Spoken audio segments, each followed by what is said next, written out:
So there are no menin inhibitors yet approved. Menin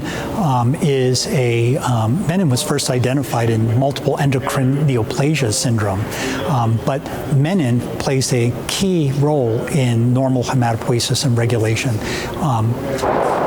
Menin inhibitors will lead to a block in the interaction between certain proteins that are mutated in AML, most specifically NPM1 and KMT2A fusion proteins.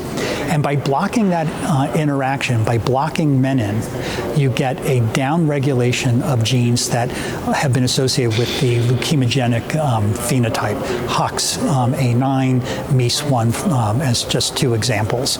And in vitro, you can see beautiful differentiation of these leukemic blasts with downregulation of HOX-A9 and MEIS1.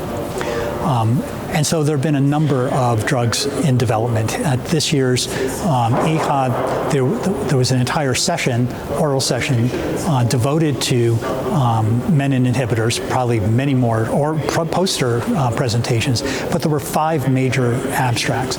At this time, there's Revumenib is the furthest along. There's Ziftomenib, and these are hopefully going to be the first two to be approved based on the phase 1/2 data that we have. Revumenib in patients with KMT2A rearranged AML, and Ziftomenib in NPM1 mutated AML. But there are others still having either letter and number names, or early on, I haven't memorized the new names of some of these, but other companies have them. So what did we hear today? Yesterday, we heard more menin inhibitors are being developed. We know that the menin inhibitors have certain toxicities associated with them, QT prolongation, differentiation syndrome, and importantly, different drug-drug interactions. And so there was one presentation of yet another menin inhibitor still in preclinical development that is suggestive that it may have a better PK profile, and importantly, a better profile against some of the, or efficacy against some of the resistance mutations. We'll have to wait to see the clinical data. I'm working with Naval Daver and many others who presented data on a compound DSP 5336. It's a phase 1 study of a menin inhibitor given twice a day. We had 2 cohorts in that study, those with receiving a strong CYP3A4 inhibitor, such as posaconazole, and those not. There doesn't seem to be a big difference in the pharmacokinetics of the drug. There's some subtle differences in terms of the duration of the level of activity of the drug in patients who get a CYP3A4 inhibitor. But the area under the curve is slightly higher in that situation. But we didn't see added toxicity in combination with posaconazole. We did not see significant QT prolongation. We saw acute. We did see some differentiation syndrome that was easily managed by the investigators who know how to manage this with hydroxyurea and dexamethasone. In terms of response, it's all I could tell you is we've seen responses. We've seen some response, biologic activity, I should say, at almost every dose level. But once we got to a dose of 140 milligrams twice daily, that's where we started seeing more responses. If you look at with DSP 5336 in the combined KMT2A NPM1 mutated population, the overall response rate was about 45%. That includes CR, CRI, CRH, and morphologic leukemia-free state. The true CR/CRH rate was about 25%. But again, that's including patients being treated at lower doses. And we are now up to higher doses, and the study has been amended to add DSP 5336 to other chemotherapy backbones, as being done with many of them. we have to keep in mind that these drugs that target menin, we are selecting patients right now based on NPM1 mutation or KMT2A rearrangement.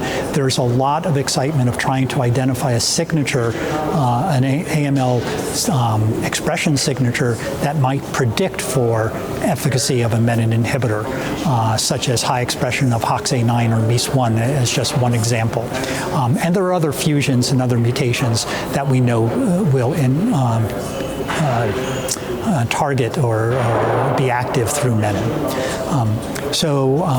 But probably one of the most exciting was presented by the BEAT AML group, Josh Zeidner. That was the last presentation. And in that presentation, they looked at newly diagnosed patients with AML, older patients with NPM1 or KMT2A rearranged, mostly NPM1 mutation.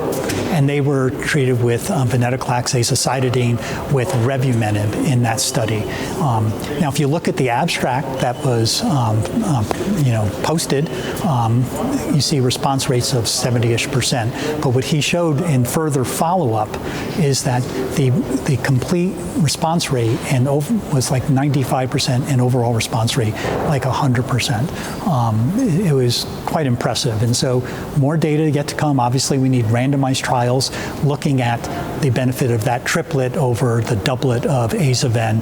I still think there are a lot of other questions, like should we be looking at triplets in this case? Should we be looking at sequencing of these drugs, either sequencing cycle after cycle or allowing patients to have one regimen like Aza-Ven and then using a menin inhibitor later or vice versa? I think we have a lot to learn.